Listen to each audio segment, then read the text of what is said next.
Félicitations à tous ceux qui ont fini de visionner la première vidéo et qui sont prêts à repartir pour une nouvelle heure. Nous avons vu en première heure que la théologie est la connaissance de Dieu et des choses divines et la sagesse qu'il nous faut pour vivre notre vie devant Dieu.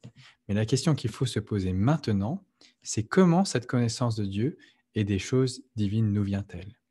Et il va falloir ici distinguer trois choses qui rendent possible une vraie connaissance de Dieu, une vraie théologie. Il faut que trois conditions soient remplies pour qu'il y ait connaissance de Dieu. Pour que les hommes puissent connaître le vrai Dieu, il faut trois choses. Premièrement, il faut un Dieu qui existe effectivement. Deuxièmement, il faut une communication de ce Dieu en direction des hommes par laquelle il se révèle à d'eux. Si Dieu ne se révèle pas d'une manière ou d'une autre, les hommes ne sauront jamais rien de lui. Et puis, troisième condition, pour qu'une connaissance de Dieu, une théologie puisse exister, il faut que les hommes soient capables de recevoir cette révélation. Si Dieu cherche à communiquer quelque chose à propos de lui-même, mais qu'il le fait sans qu'il soit capable de recevoir cette communication, alors aucune connaissance de Dieu ne résultera de cette tentative par Dieu de se révéler. Il faut donc que l'homme possède en lui de quoi appréhender la révélation divine pour que celle-ci lui soit intelligible et lui communique effectivement une véritable connaissance de Dieu. Alors, dans le cadre de ce cours, nous n'allons pas nous demander s'il y a un Dieu qui existe. Nous allons simplement prendre l'existence de Dieu pour acquise, comme le fait d'ailleurs constamment l'Écriture elle-même. Le Dieu qui se révèle dans la Bible est celui qui est. Il est l'existant, celui qui existe par excellence. Le fait qu'il y a un Dieu qui existe constitue donc notre point de départ. Et dans les 2 heures qui viennent, nous allons donc nous concentrer sur les deux autres conditions pour qu'une connaissance de Dieu soit possible. Une condition objective, à savoir que Dieu veuille se révéler et qu'il le fasse effectivement, qu'il communique en notre direction, et puis une condition subjective à l'intérieur de nous-mêmes, à savoir que l'homme soit disposé à recevoir favorablement cette révélation divine, et se l'approprier. Et donc, dans cette deuxième vidéo, la question qui va nous intéresser, c'est la suivante. À partir de quels matériaux, de quelles sources et sur le fondement de quelles autorités devons-nous construire notre théologie chrétienne? Et donc, si on se réfère très rapidement au plan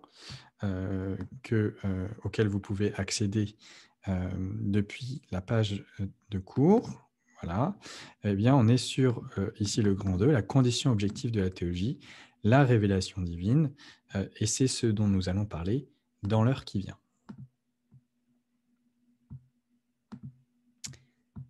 Alors, donc, la question, c'est celle de la matière de la théologie. À partir de quoi, de quelle source, sur le fondement de quelle autorité allons-nous construire notre théologie chrétienne? C'est la question de la condition objective de la possibilité d'une connaissance de Dieu. Que Dieu se fasse connaître, qu'il nous communique objectivement quelque chose de lui-même, qu'il se révèle à nous, c'est la question qu'il faut prendre en compte maintenant, c'est est-ce que Dieu fait cela? Est-ce que Dieu veut, euh, euh, communique quelque chose de lui-même? Alors la première chose que nous pouvons souligner, c'est le sens général du terme révélation, puisque c'est de ça dont il est question maintenant, c'est est-ce que Dieu se révèle? Et comment Dieu se révèle? Vous voyez dans la construction du mot en français que ce terme est directement dérivé d'un mot latin. Les mots en sion en français sont très souvent liés à des mots latins qui se terminent en tio, révélatio, et le terme français a conservé dans ce cas l'idée principale du mot latin, à savoir, dans l'idée de révélatio, il y a l'idée d'un dévoilement. Ce qui autrefois était voilé est, du fait de l'acte de révélation, désormais dévoilé. On passe du voilement au dévoilement. Ce qui était caché est mis à jour. Ce qui était secret est devenu manifeste. L'idée générale de la révélation, c'est qu'on voit maintenant ce qu'on ne voyait pas auparavant. C'est qu'on sait désormais, par cette révélation, ce qu'on ignorait jusqu'alors. Ça, c'est l'idée générale de révélation. Lorsque, dans le langage courant, on dit « j'ai eu une révélation », on veut signifier qu'alors qu'on était face à un problème, qu'on était dans l'obscurité, tout à coup, la lumière est apparue et la solution est devenue évidente. « Eureka, j'ai trouvé !» La lumière est apparue, j'ai eu une révélation. Ça, c'est le sens général, le sens courant du terme, même dans le langage de tous les jours. Alors bien sûr, nous ne sommes pas là dans ce cours pour nous entretenir trop longuement de la manière dont on emploie le terme révélation en français dans des conversations qu'on peut avoir avec n'importe qui. Ce qui nous intéresse pour ce cours, ce n'est pas à vrai dire le sens général du terme, mais son emploi proprement théologique. Alors la question est la suivante, de quoi est-il question en théologie chrétienne lorsque nous parlons de révélation? Eh bien très simplement, une révélation en théologie, c'est une révélation divine, une révélation de Dieu, l'acte par lequel Dieu se révèle, Dieu se fait connaître, Dieu communique quelque chose de lui-même pour que nous le connaissions. La révélation, c'est l'acte par lequel Dieu se dévoile. Il nous était caché et par sa révélation, nous le voyons, ou du moins, nous le voyons plus clairement qu'auparavant, alors qu'auparavant, nous ne le voyions pas du tout. Nous commençons à apercevoir quelque chose de lui. La révélation divine, c'est l'acte par lequel Dieu se fait connaître. Ça, c'est le premier sens théologique, le sens actif de ce terme révélation. Mais le terme ne possède pas seulement un sens actif, il possède aussi un sens passif, c'est-à-dire que le terme révélation ne désigne pas seulement l'acte par lequel Dieu se fait connaître, mais il désigne également le produit qui résulte de cette activité, le résultat du fait que Dieu sait connaître. C'est-à-dire que le mot révélation ne désigne pas seulement le moment où Dieu est en train de se dévoiler, mais aussi le résultat qui demeure une fois que Dieu s'est dévoilé. Lorsque Dieu se révèle, il en résulte quelque chose. Il y a quelque chose qui demeure après que Dieu ait agi de manière révélatoire. Et le résultat de cet acte par lequel Dieu se révèle, nous l'appelons également la révélation divine. En énonçant ce qu'est une révélation, vous voyez que pour articuler un tel concept, il va falloir présupposer trois choses. Premièrement, la révélation suppose qu'il y a un Dieu personnel qui se révèle, qui communique quelque chose de lui-même, qui veut nous dire quelque chose à propos de lui. Deuxièmement, la révélation suppose que quelque chose nous était caché, nous était inconnu, avant que la révélation advienne. Sans la révélation, nous ne percevons pas ce que la révélation vient dévoiler, mettre à jour, manifester, découvrir, révéler. Enfin, troisième chose que suppose une révélation, si le Dieu personnel qui communique des choses auparavant inconnues choisit de se révéler, il faut en déduire que les hommes auxquels il s'adresse peuvent, au moins sous certaines conditions qui restent à définir, recevoir cette révélation qui leur est communiquée et se l'approprier, parce que Dieu est maître de sa communication. Il ne va pas communiquer des choses que nous sommes incapables de recevoir. C'est le Dieu Tout-Puissant, celui qui nous a créés, dont on est en train de parler. Alors là, vous retrouvez sous une nouvelle forme les trois principes indispensables à la connaissance de Dieu dont je vous ai déjà parlé plus tôt. Premièrement, un Dieu qui existe et qui se connaît lui-même. Deuxièmement, des choses sur lui à révéler. Et troisième chose, la possibilité pour l'homme de recevoir la communication divine. Alors, comment Dieu se révèle-t-il? Quels moyens emploie-t-il pour se faire connaître? Qu'est-ce qui va ainsi nous procurer la matière même de notre connaissance de Dieu, de ce qu'il y a à connaître de lui? Alors, on distingue utilement deux types de révélations. Et donc là, on va commencer à rentrer dans les distinctions théologiques qui sont intéressantes à connaître pour bien structurer notre pensée théologique. D'abord, on dit qu'il y a la révélation générale, qui est communiquée à tous les hommes et qui a pour lieu le monde créé par Dieu comme temple de sa gloire et l'histoire humaine comme théâtre de sa providence. La révélation générale est une manifestation qui communique objectivement des choses de la part de Dieu et à laquelle correspond en l'homme créé à l'image de Dieu une capacité à les percevoir. Alors, dans quel grand domaine se déploie la révélation générale? Il y en a trois. Premièrement, il y a la création. Deuxièmement, il y a la vie intérieure de l'homme, la conscience humaine. Et troisièmement, il y a le gouvernement providentiel et divin de l'histoire des hommes. C'est ainsi que l'apôtre Paul pouvait s'exclamer durant le discours de l'Aréopage, en acte 17, au verset 27, « Le Seigneur n'est pas loin de chacun de nous », alors même qu'il s'adresse à des païens, des vrais bons païens. À Lystre, Paul s'était déjà écrié, on est en acte 14, les versets 16 et 17, « Ce Dieu, dans les âges passés, a laissé toutes les nations suivre leur propre voie, quoiqu'il n'ait cessé de rendre témoignage de ce qu'il est, en faisant du bien, en vous dispensant du ciel les pluies et les saisons fertiles, en vous donnant la nourriture avec abondance et en remplissant vos cœurs de joie. » Ces deux textes mis ensemble montrent que la manière dont Dieu est proche de chacun de nous, c'est que tout en laissant les peuples sur leur propre voie, sans la révélation spéciale qui a pour but le salut, Dieu rend témoignage de ce qu'il est, et notamment de sa bonté, en donnant de bonnes choses aux hommes, la nourriture et la joie en premier lieu. Paul s'explique plus en détail quand il écrit aux Romains. Il rappelle avec force la manifestation de la divinité de Dieu dans ses œuvres. Romains 1, chapitre 1, versets 19 et 20. Car ce qu'on peut connaître de Dieu est manifeste pour eux, Dieu le leur ayant fait connaître.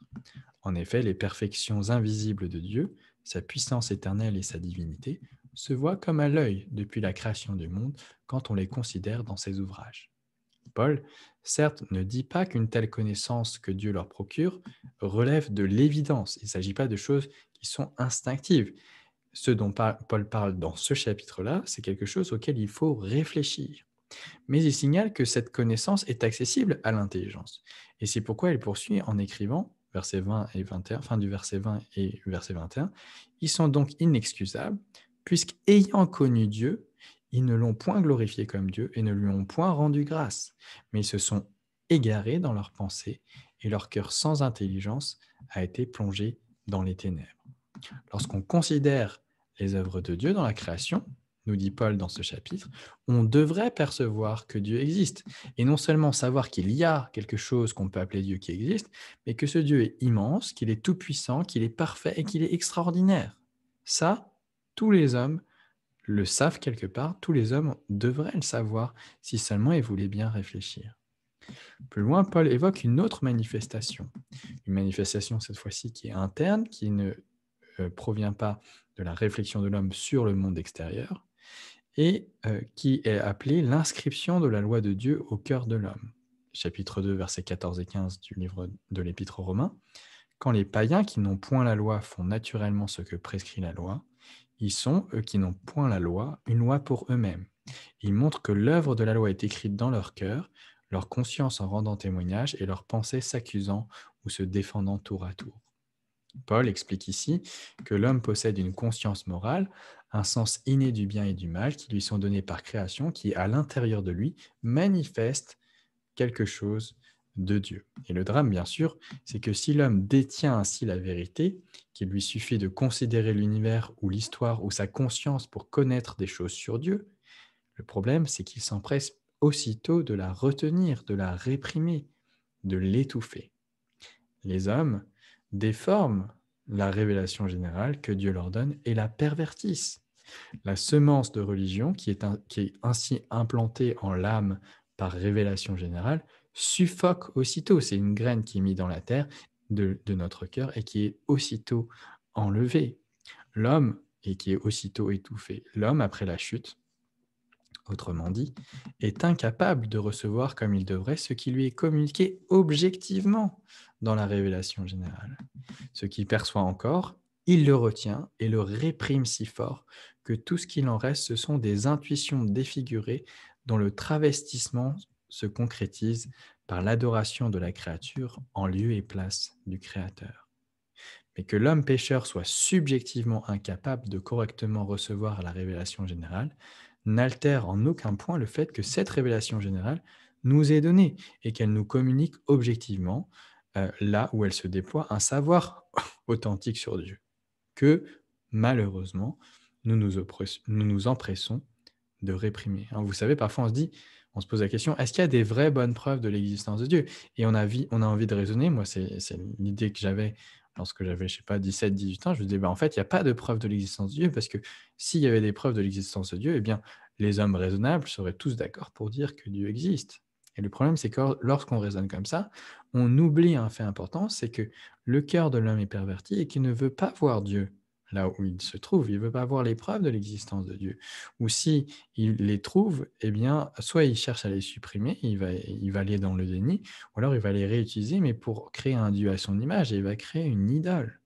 Le cœur de l'homme est une fabrique d'idoles, lorsque nous ne nous empressons pas de complètement supprimer la connaissance de Dieu, ça donne l'athéisme ou l'agnosticisme, eh bien, nous pervertissons, nous travestissons notre connaissance de Dieu et nous étouffons les vraies choses que nous devrions savoir sur Dieu et nous les éliminons de notre pensée. Alors, nous voyons déjà poindre, dans ce qui vient tout juste d'être énoncé, les limites de la révélation générale. Mais avant d'y venir, disons quelques mots de l'importance et même de l'utilité de cette révélation générale, malgré le fait que nous cherchons constamment à la réprimer. Alors, quelle est son utilité et son importance, même si, à cause du péché, nous sommes incapables d'en saisir la force et d'en dériver une véritable connaissance subjective de Dieu, hein. Ce que je viens de dire, c'est que, objectivement, Dieu se révèle dans la nature, dans l'histoire et dans notre conscience. Mais simplement, de notre côté, il y a un problème de réception. Même si Dieu se révèle à nous, eh bien, nous pervertissons, nous travestissons et nous supprimons ces vérités. Alors, quelle est l'utilité et l'importance de cette révélation générale si dans les faits, dans la pratique, elle ne produit pas au final une connaissance subjective de Dieu, une connaissance de Dieu en nous, hein. C'est ça la connaissance subjective. Alors, les textes que nous venons de citer en Actes et en Romains indiquent déjà que l'homme est susceptible de percevoir quelque chose de la gloire de Dieu, même si cette perception est réprimée et qu'elle semble n'avoir pour seule conséquence que de rendre les êtres humains sans excuse, tous coupables devant Dieu. Ce n'est pourtant pas tout ce qu'il y a à en dire, aussi bien pour les païens que pour les chrétiens. En ce qui concerne les païens, il faut signaler qu'une étude attentive des religions non chrétiennes, ayant eu cours dans le monde ou ayant toujours cours, s'avère toujours incorporer des éléments de vérité. N'importe quelle religion que vous regardez, eh bien, il y a des éléments de vérité que vous pouvez trouver en elle. Alors c'est vrai, c'est souvent très partiel, c'est souvent noyé au milieu d'une quantité impressionnante de fausseté sur Dieu ou sur les hommes, mais malgré tout, il y a toujours une part de vérité qui se trouve là. Et cela ne pourrait pas être le cas si, d'une certaine manière, les hommes ne conservaient pas quelque part, même sous une forme défigurée, des étincelles de la vérité. La révélation générale, avec la grâce commune, permet ainsi aux religions du monde de ne pas être aussi radicalement mauvaises qu'elles pourraient l'être, garantissant ainsi, en bien des lieux, une moralité minimale qui permet la vie en société et qui permet la vie tout court, du coup, pour les êtres humains qui vivent dans des sociétés qui sont régies par ces religions. En ceci, la révélation générale s'avère utile et importante pour le païen parce qu'il y a quelques bribes de cette révélation générale qui sont préservées, même si c'est mélangé au milieu de beaucoup de fausseté, qui sont mélangées dans ces religions du monde. Pour le chrétien, l'utilité et l'importance de la révélation générale est autre. La révélation générale n'est pas source de sa connaissance de Dieu. Le chrétien n'est pas quelqu'un qui commence par la révélation générale et qui ensuite complète ses lacunes avec la révélation spéciale. Non, ce qu'un chrétien sait de Dieu, il le dérive directement de la révélation spéciale telle qu'il la reçoit dans la Sainte Écriture, et la révélation générale ne pourra jamais rien lui apprendre que l'Écriture ne dit pas déjà plus clairement, en tout cas sur ce qu'est Dieu. Alors bien sûr, ça ne veut pas dire qu'il n'y a pas de lien entre les deux révélations. En fait, si ce que la révélation générale dit, la révélation spéciale le dit plus clairement, eh bien cela signifie que le chrétien peut aller de la révélation spéciale à la révélation générale pour mieux la comprendre a posteriori, c'est-à-dire une fois qu'on a déjà compris ce que l'Écriture disait de Dieu. Le chrétien, une fois devenu chrétien, la Sainte Écriture à la main, peut contempler alors l'histoire, il peut contempler le monde, il peut contempler sa propre conscience avec d'autres lunettes. Les lunettes bibliques, hein, et en ayant conscience des déformations que la chute adamique, dans l'appréhension de la révélation générale, a pu générer en lui. Désormais, et dans ses contemporains, bien sûr, désormais, le croyant peut lire la révélation générale avec les yeux de la foi à la lumière de la parole de Dieu. Il apprend à voir comment Dieu agit dans le monde et dans l'histoire et aussi à l'intérieur de lui-même dans sa conscience. Et si la révélation générale ne lui dit rien de plus que ce que la révélation spéciale lui communique, elle le lui dit autrement, d'une manière qui peut servir à ancrer plus profondément en lui les vérités bibliques. Je vais prendre un exemple. Je peux, grâce à l'Écriture, savoir que Dieu est grand et majestueux. Je le lis à différents endroits dans les Écritures, c'est quelque chose qui est massif, Dieu est puissant, Dieu est grand, Dieu est majestueux. Ça, c'est la révélation spéciale qui me l'apprend très directement. La révélation spéciale dans les Écritures. Et puis un jour, Je me promène sur une plage immense, dont je ne vois pas le bout, avec des dunes qui me cachent la terre ferme sur le côté, avec la mer comme seul horizon, et un vent de fou qui m'empêche d'avancer vers la mer. Et là, je perçois beaucoup mieux ce que signifie vraiment la grandeur et la majesté de la gloire de Dieu. Parce que je suis un être de chair et de sang qui ancre aussi les vérités qu'il apprend par les expériences qu'il peut faire dans la vie quotidienne. Et c'est une chose que la Bible me dise que Dieu est puissant et qu'il est majestueux et qu'il est grand. Mais parfois, j'ai besoin d'être confronté à des expériences concrètes qui me montrent un peu ce qu'est la grandeur et ce qu'est la majesté et ce qu'est la puissance. Et bien sûr, la force du vent, c'est pas la force de Dieu. Mais à combien plus forte raison Dieu est fort et puissant et majestueux et grand que mes plus belles expériences dans ma vie quotidienne de ce qu'est la puissance, de ce qu'est la force, de ce qu'est la majesté. Ce que je suis en train de dire, c'est que la révélation générale peut servir aux chrétiens comme renfort de la révélation spéciale pour mieux comprendre ce à quoi le vocabulaire de la révélation spéciale fait référence. Parce que lorsque la Bible nous parle de Dieu, elle nous parle avec des mots humains qui font référence toujours à des choses qui sont de l'ordre de, de, de la créature.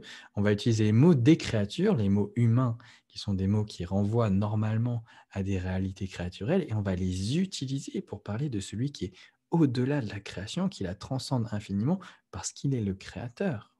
Et donc, j'ai parfois besoin que les mots que j'utilise pour parler de choses qui soient dans la création, eh bien que je sois confronté dans les faits à des choses de la création, des choses un peu extraordinaires, des choses plus fortes que ce que j'ai l'habitude de voir, pour mieux me dire, ah oui, lorsque je dis que Dieu est puissant, il est vraiment puissant. Il est plus puissant, infiniment plus puissant que mes expériences que je peux faire de la puissance qu'on trouve au cœur de la nature. Et donc, le fait d'être confronté à la révélation générale, ça va pouvoir ancrer dans mon esprit, parce que je suis un être de chair et de sang, grâce à mon expérience de certaines choses que je vois dans la nature, dans l'histoire, dans ma conscience, eh bien, ça va permettre d'ancrer les vérités bibliques dans mon expérience des choses de ce monde. Alors, il reste à dire un mot des limites de la révélation générale et de son insuffisance. Il y a deux types d'insuffisance à la révélation générale. Une insuffisance objective et une insuffisance subjective. Une insuffisance qui provient de la révélation générale même, et puis une insuffisance qui provient de nous, subjective, du sujet qui reçoit la révélation. Donc, premièrement, il y a une insuffisance objective. La révélation générale, en effet, ne donne aucun moyen de salut à l'homme. Elle ne lui montre pas le chemin du salut. Elle indique que Dieu existe, qu'il est puissant, qu'il est bon, qu'il est sage, qu'il est parfait, qu'il est grand, qu'il est majestueux, et tout ce genre de choses, mais elle ne nous apprend rien du médiateur qu'il nous faut pour rentrer en grâce auprès de Dieu.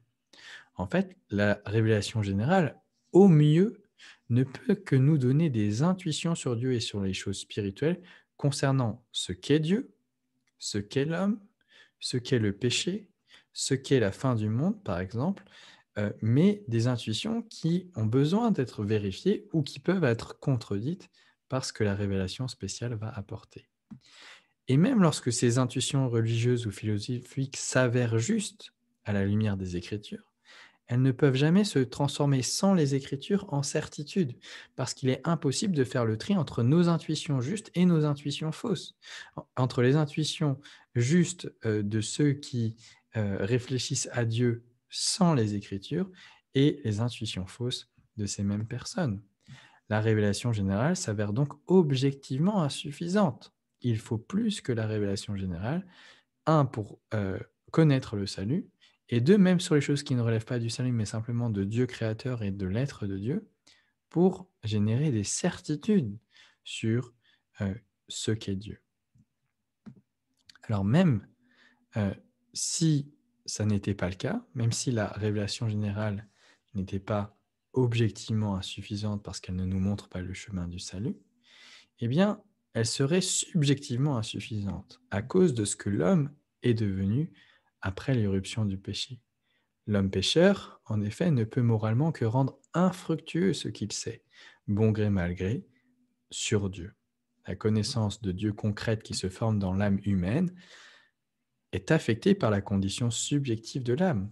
L'âme, corrompue par le péché, est émoussée dans son appréhension instinctive de Dieu. Et la manifestation de Dieu dans la nature et dans l'histoire y est détournée de sa fin.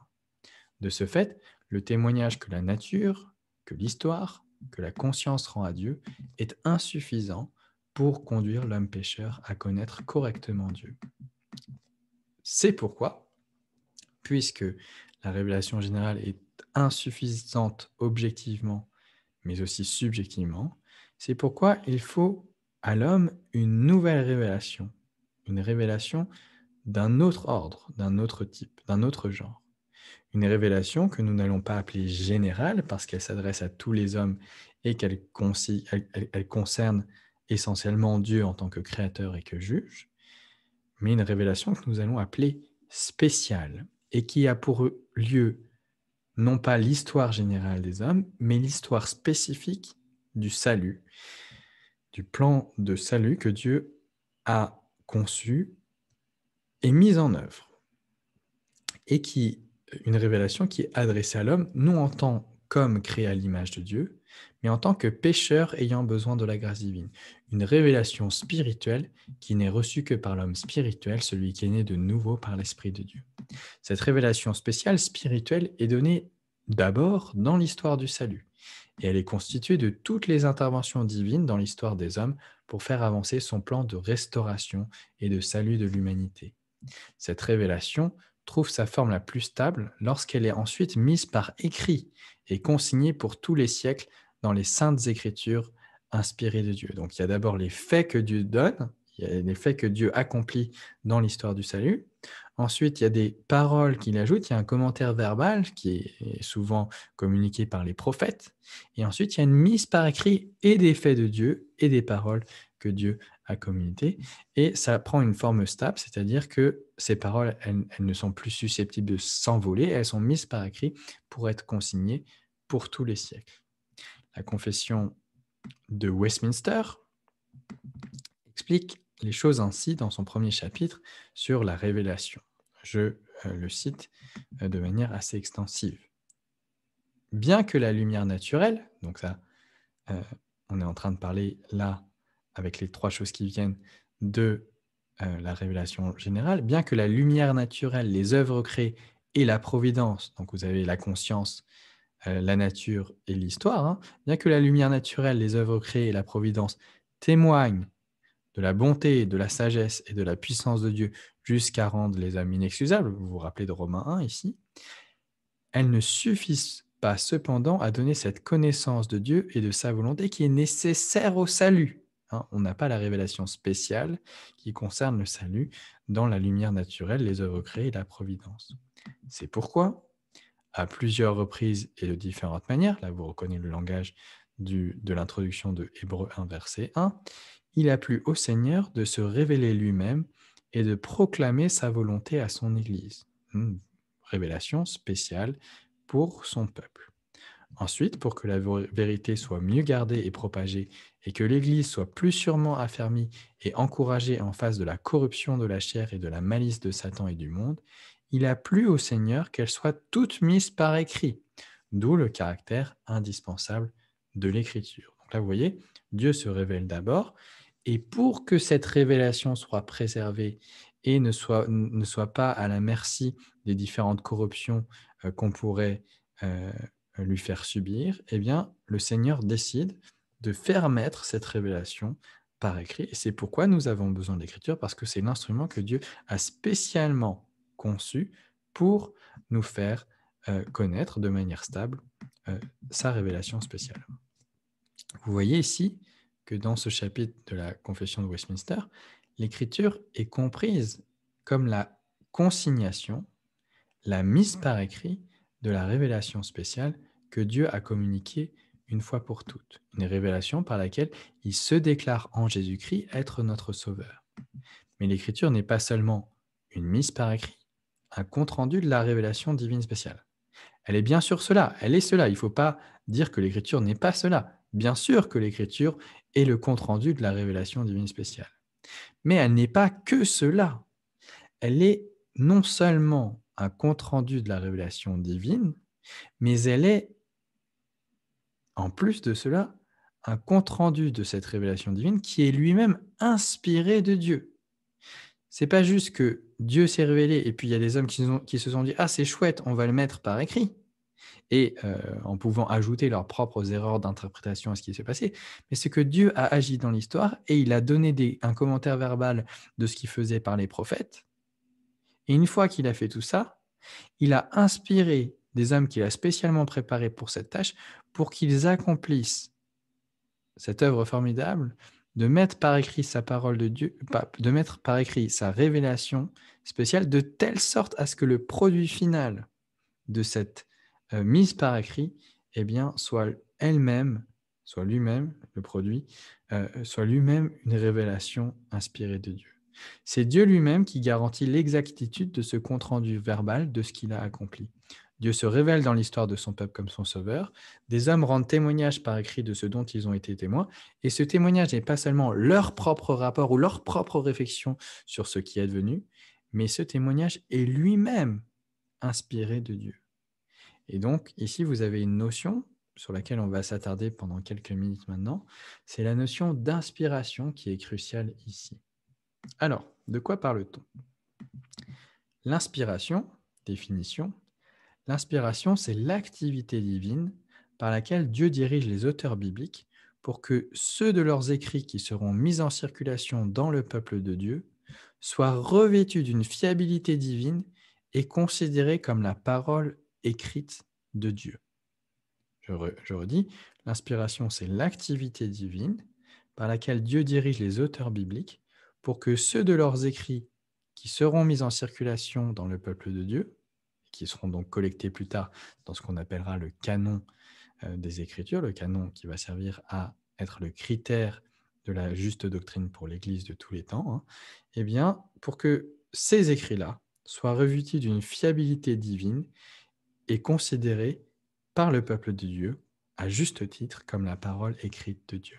Alors, le passage biblique primordial pour l'inspiration, vous le savez peut-être, c'est 2 Timothée, chapitre 3, verset 16, avec cette phrase toute simple, « Toute écriture est inspirée de Dieu. Toute écriture est inspirée de Dieu. » Alors là, on va le faire maintenant comme on ne le fera pas très souvent.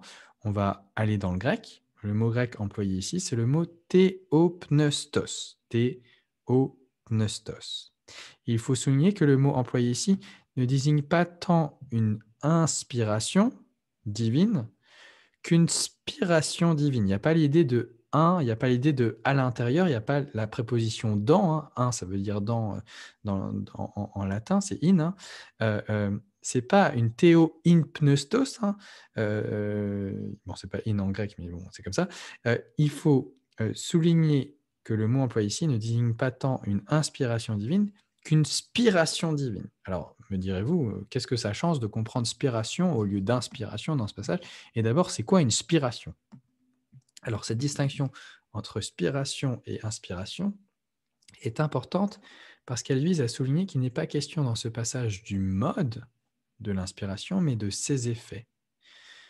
Ce que le terme grec théopneustos dit de l'écriture, ce n'est pas qu'elle est insufflée par Dieu, ou quel est le résultat d'une insufflation divine dans ces auteurs d'Ima, comme si Dieu venait et mettait quelque chose à l'intérieur des hommes, hein, insufflé, c'est-à-dire qu'il faisait rentrer quelque chose à l'intérieur des hommes, et que les hommes, ensuite, eh bien, faisaient quelque chose du souffle de Dieu, et ça donnait l'écriture. Parce que dans ce cas-là, ça pourrait signifier qu'il pourrait y avoir un mélange entre ce que Dieu veut dire et ce que l'homme veut dire, et que chacun apporte sa part. Il y a le souffle de Dieu qui vient à l'intérieur de l'auteur, et ensuite l'auteur, avec son propre fond et avec le souffle de Dieu, produit quelque chose. Mais ce passage ne dit pas cela. Il dit simplement que l'écriture, et théopneustos, est exsufflée par Dieu, qu'elle est soufflée par Dieu.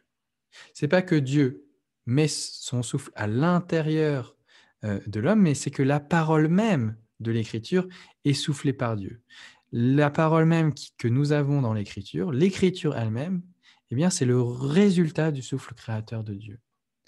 En un mot, ce passage essentiel proclame tout simplement que les Écritures résultent d'une œuvre divine, sans donner vraiment d'indications concernant la manière que Dieu a mis en œuvre pour atteindre ce résultat. Ce passage ne se préoccupe pas de la manière dont Dieu a fait les choses pour que l'écriture soit l'écriture.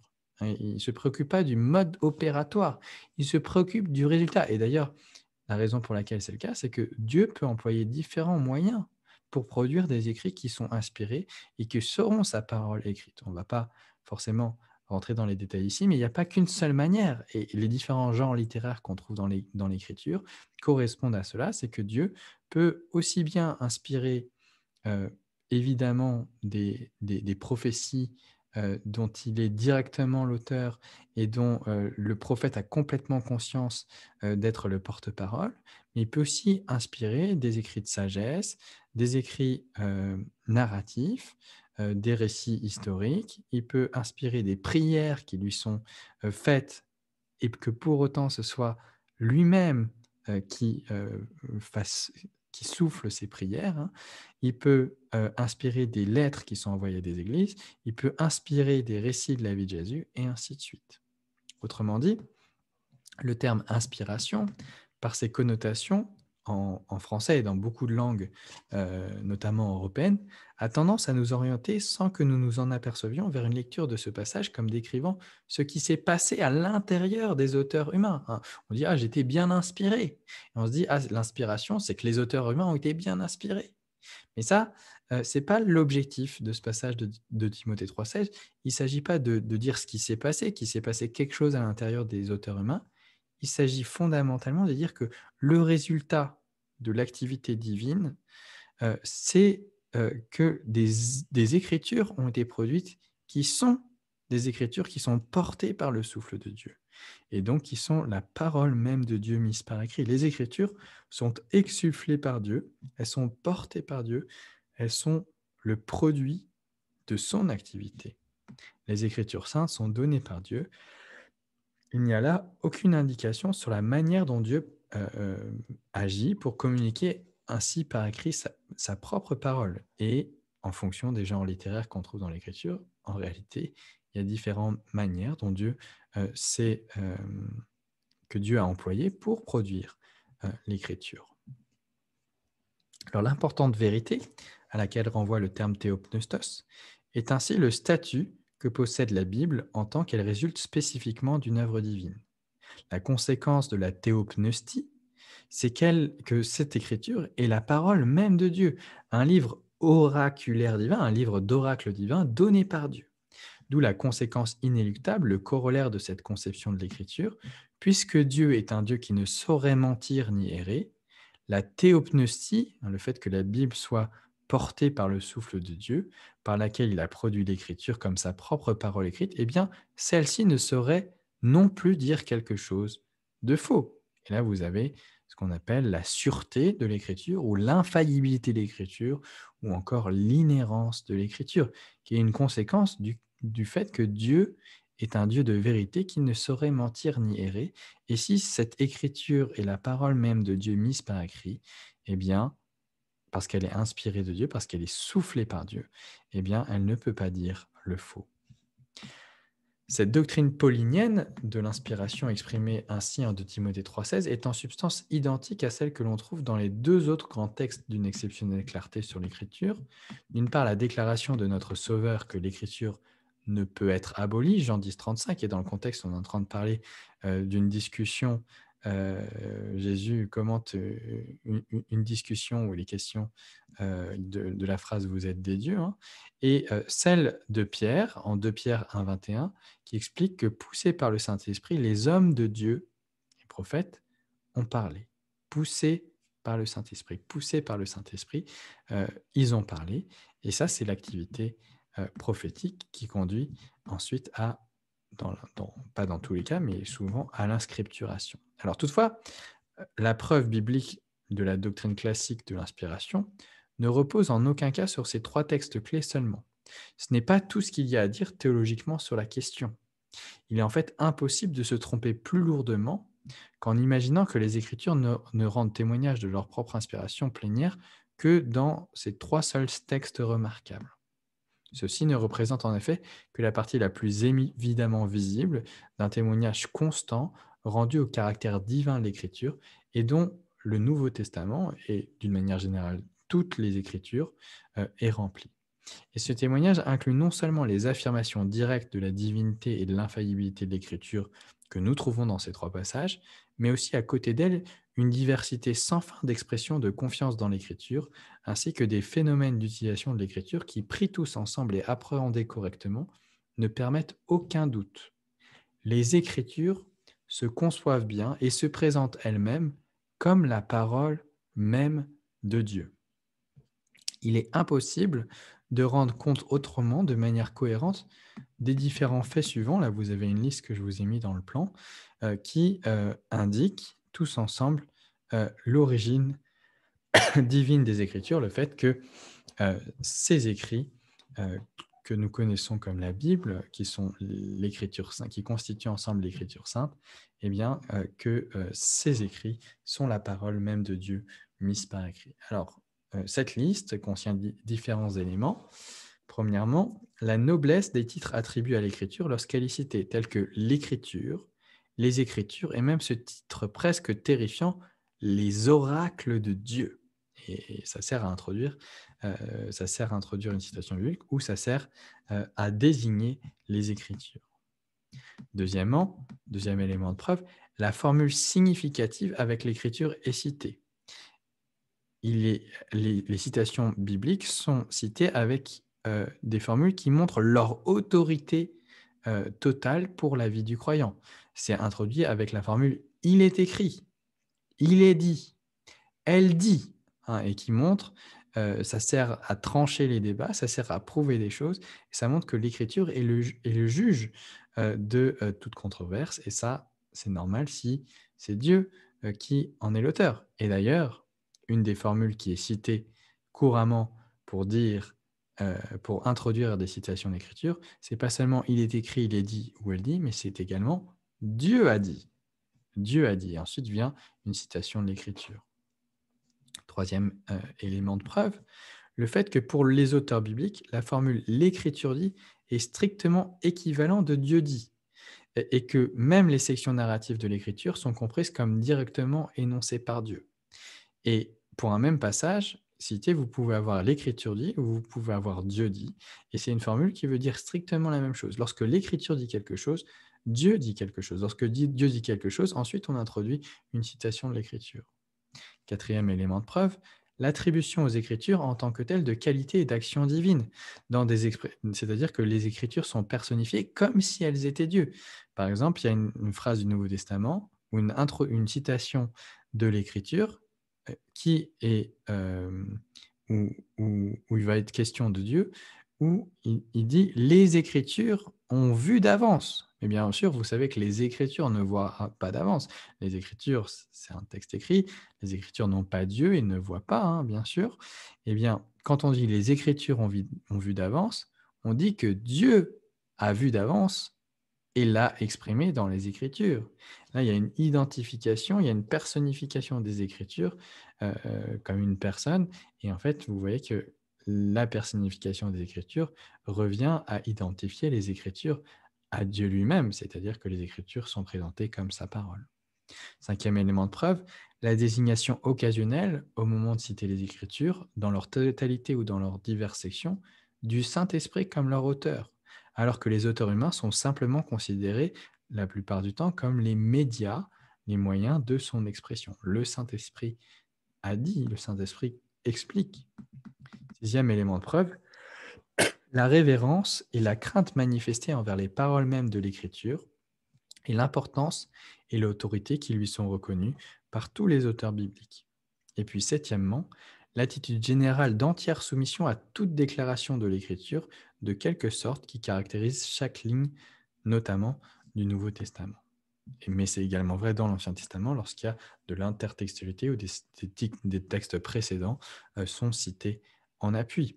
Lorsque vous prenez tous ces faits ensemble, ils indiquent que la conscience du statut spécial de l'Écriture transparaît clairement non seulement dans les trois grands textes clés évoqués il y a quelques minutes, mais en fait également dans tout le Nouveau Testament, parce que le Nouveau Testament est constamment en train de citer l'Ancien Et elle le fait avec les éléments, avec les éléments que j'ai cités, les 7 éléments que j'ai cités juste avant, les 7 caractéristiques de la manière dont le Nouveau Testament cite l'Ancien, ce qui indique de manière certaine que les apôtres regardaient l'Écriture comme inspirée au sens de 2 Timothée 3,16, à savoir comme étant la parole même de Dieu qui était portée par son souffle. Et donc, vous avez là la preuve biblique très forte qui ne repose pas juste sur un, deux ou trois textes clés preuves, hein, mais sur un ensemble de preuves qui est en fait constant dans tout le Nouveau Testament parce que le Nouveau Testament est cité est saturé de l'Ancien Testament et que à chaque fois que l'Ancien Testament vient en compte, eh bien, il est cité avec la manière dont on vient de parler. Et donc, il n'y a aucun doute possible que la Bible est inspirée, ou du moins que le Nouveau Testament, que la Bible se présente elle-même comme inspirée. C'est la doctrine de la Bible sur elle-même qu'elle est inspirée. Ce que la Bible enseigne sur la Bible, c'est qu'elle est le résultat d'une activité divine spécifique qui fait qu'elle est rien moins que la parole même de Dieu mise par écrit. Elle est rien moins que cela. Et ça, c'est pas ce que nous, les théologiens, nous voulons qu'elle soit. C'est ce que nous devons dire que la Bible dit d'elle-même. On n'est pas obligé d'être d'accord, hein, bien sûr. Bon, si on n'est pas d'accord, on ne sera pas un théologien évangélique. Mais on doit être au clair sur le fait que c'est ce que la Bible dit d'elle-même. Et il y a des tas de théologiens qui vont dire que la Bible n'est pas cela et que la Bible se trompe lorsqu'elle dit cela.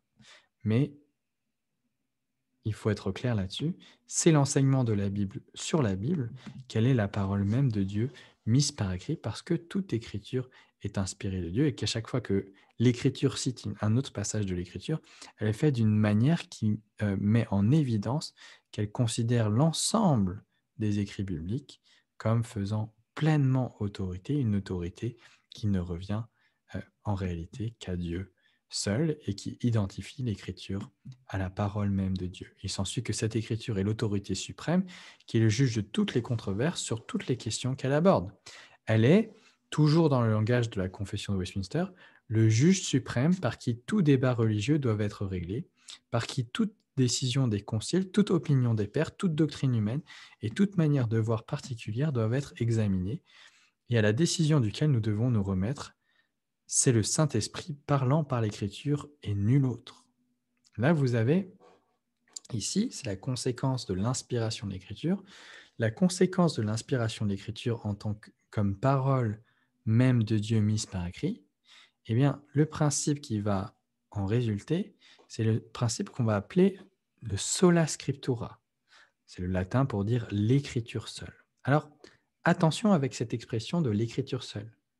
Il faut se rendre compte que c'est un slogan qu'on a forgé dans un combat notamment contre le catholicisme romain. Mais c'est un slogan qui, parce que c'est un slogan, ne doit pas être absolutisé. C'est un slogan qui a été forgé contre les tentatives de contredire l'enseignement des Écritures par des traditions d'interprétation humaine auxquelles on devrait accorder le même degré d'autorité qu'aux Écritures. Et on a dit sola scriptura en disant non, je ne veux pas qu'aucune tradition ait le statut d'autorité de même niveau que l'écriture. Et donc, on dit sola scriptura en disant il n'y a qu'une seule norme suprême, il n'y a qu'un seul juge suprême de toutes les controverses théologiques, c'est l'écriture.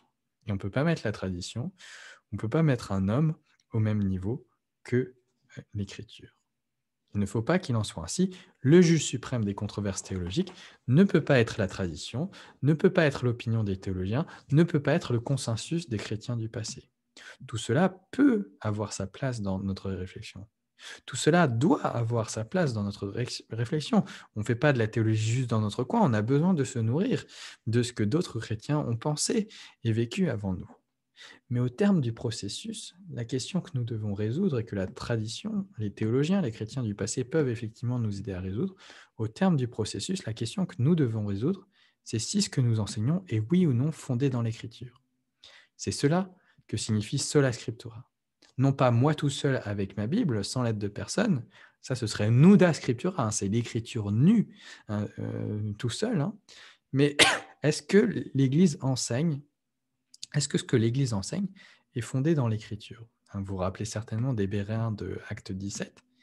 Ils ne refusent pas d'être enseignés, ils reçoivent l'enseignement qui vient de Dieu et qui leur est donné par la bouche de Paul et de Silas, et qui est d'ailleurs appelé par Luc la parole même de Dieu, hein, l'enseignement de Paul et de Silas.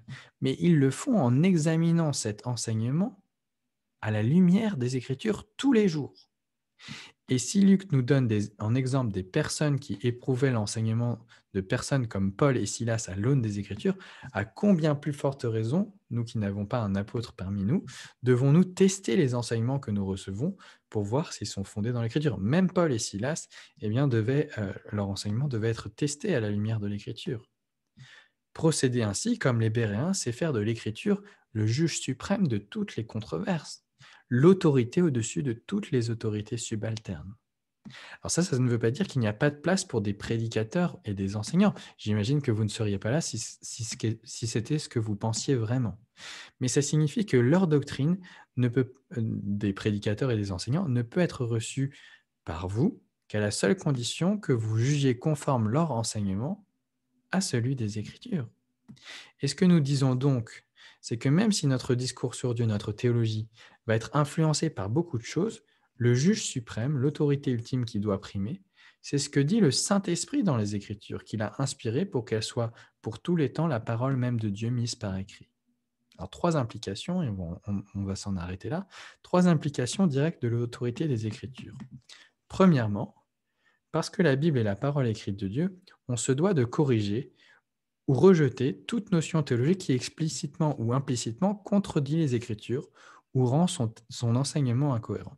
Même si c'est une doctrine qui nous est chère parce qu'on la connaît depuis notre plus tendre enfance, si on se rend compte qu'elle n'est pas conforme à la parole de Dieu, alors on doit l'abandonner. Deuxième implication, si l'on trouve dans l'Écriture 2 enseignements qui nous paraissent en contradiction, nous n'avons pas la liberté de choisir un enseignement au détriment de l'autre. Je vais prendre un exemple très simple, enfin pas très simple, mais qui va être parlant pour la plupart d'entre vous. Prenez par exemple l'enseignement sur la responsabilité humaine et l'enseignement biblique sur la souveraineté divine. Les deux sont enseignés par la parole de Dieu. La Bible enseigne que l'homme est responsable de ses actes. Et la Bible enseigne que Dieu est pleinement souverain sur tout ce qui arrive et qu'il n'y a rien qui arrive sans que, d'une certaine manière, ce soit le produit de la volonté de Dieu. Hein, Éphésiens 1,11, Dieu opère toutes choses selon le conseil, le bon plaisir de sa volonté. Les deux sont enseignés dans la parole de Dieu. Et donc, puisque les deux sont dans la parole de Dieu, nous n'avons plus la liberté de choisir l'un ou l'autre. Nous devons affirmer les deux choses en même temps, que l'homme est pleinement responsable de ses actes et qu'en même temps, Dieu est souverain sur tout ce qui advient, y compris sur les décisions et les choix humains que nous pouvons faire. Quand dans les Écritures 2 notions ont l'air d'être en contradiction, nous n'avons pas le droit d'en souligner l'une au détriment de l'autre. Si nous ne percevons pas en quel sens elles sont compatibles, nous devons alors affirmer les deux de façon explicite. Nous devons dire Dieu est souverain, l'homme est responsable. Et si nous n'arrivons pas à articuler ces deux pensées et que nous ne concevons pas comment cela soit possible, eh bien nous devons ajouter très honnêtement en disant je sais que la Bible dit que Dieu est pleinement souverain, y compris sur nos décisions. Je sais que l'homme est responsable de ses décisions. Je sais que Dieu n'est pas l'auteur du péché. Je sais tout ça. Et je ne sais pas comment est-ce que je peux les mettre ensemble. Mais parce que l'Écriture le dit, je veux le dire à la suite et je vais essayer de réfléchir plus et je vais essayer de chercher des explications auprès de personnes qui ont réfléchi avant moi pour savoir comment est-ce que je peux articuler tout ça. En tout cas, si l'Écriture semble se contredire, c'est forcément un faux semblant. Il va falloir chercher une harmonisation et parfois, il va falloir simplement suspendre notre jugement jusqu'à ce qu'on trouve cette harmonisation. Et puis, troisième implication, nous devons fréquenter les Écritures autant que possible au quotidien et nous imprégner de son langage pour que ses questions deviennent nos questions, pour que son symbolisme devienne notre symbolisme, sa vision du monde, notre vision du monde, ses concepts, nos concepts, ses images, nos images, ses exemples, nos exemples. Et bien sûr, ça ne veut pas dire qu'on ne pourra pas construire un discours théologique qui renomme les choses pour les rendre plus intelligibles, pour les articuler. J'ai essayé de défendre la légitimité de l'œuvre théologique qui consiste parfois à renommer certaines choses. Mais avant d'être capable de renommer, de faire cela, de renommer, de restructurer les données bibliques pour en faire un discours qui soit cohérent, eh bien, avant d'être capable de faire ça, il faut apprendre à saturer son esprit des textes bibliques, qui sont la parole même de Dieu et qui vont nous fournir déjà une grande partie du vocabulaire qui nous sera utile par la suite, même si parfois on devra rajouter des éléments de vocabulaire qui ne s'y trouvent pas au départ. Et que pour bien comprendre les différents éléments, on va devoir poser des distinctions qui ne sont pas elles-mêmes formalisées au point de vue du vocabulaire dans l'écriture, mais qui va être utile à porter. Et donc, le conseil que je vous donne, c'est en même temps que vous vous formez théologiquement, que vous suivez les modules de la formation transmettre ou d'autres formations, eh bien, lisez la Bible et n'arrêtez jamais de la lire. C'est là que Dieu parle. Et la théologie sert à réfléchir à ce que Dieu dit, mais si vous ne savez pas assez ce que Dieu dit, eh bien, vous ne pouvez pas sainement réfléchir à ce qu'il dit. Si vous voulez réfléchir à ce qu'il dit, théologiser, eh bien, vous avez besoin d'être au clair sur ce qu'il dit. Et donc, il faut saturer votre esprit de connaissance de la Bible. Une dernière chose, lorsqu'on parle de l'autorité de l'Écriture, il ne faut pas en rester au plan théorique, par lequel on serait seulement amené à dire que nous recevons l'Écriture comme la parole de Dieu. Jacques nous avertit très fort. Mettez en pratique, Jacques, j'ai pas noté la référence, Jacques 4. Mettez en pratique la parole et ne vous bornez pas à l'écouter en vous trompant vous-même par de faux raisonnements. Pardon, ça doit être Jacques 1. Car si quelqu'un écoute la parole et ne la met pas en pratique, il est semblable à un homme qui regarde dans un miroir son visage naturel et qui, après s'être regardé, s'en va et oublie aussitôt comment il était. Mais celui qui aura plongé les regards dans la loi parfaite, la loi de la liberté, et qui aura persévéré, n'étant pas un auditeur oublieux, mais se mettant à l'œuvre, celui-là sera heureux dans son activité. L'écriture, parfaite et sans erreur, car la parole même de Dieu qui ne saurait ni nous mentir ni se tromper, n'a pas seulement le droit d'être crue, elle a le droit d'être obéie. La Bible, l'écriture n'a pas seulement le droit d'être crue, elle a le droit d'être obéie. C'est notre devoir de la croire et c'est notre devoir d'y obéir.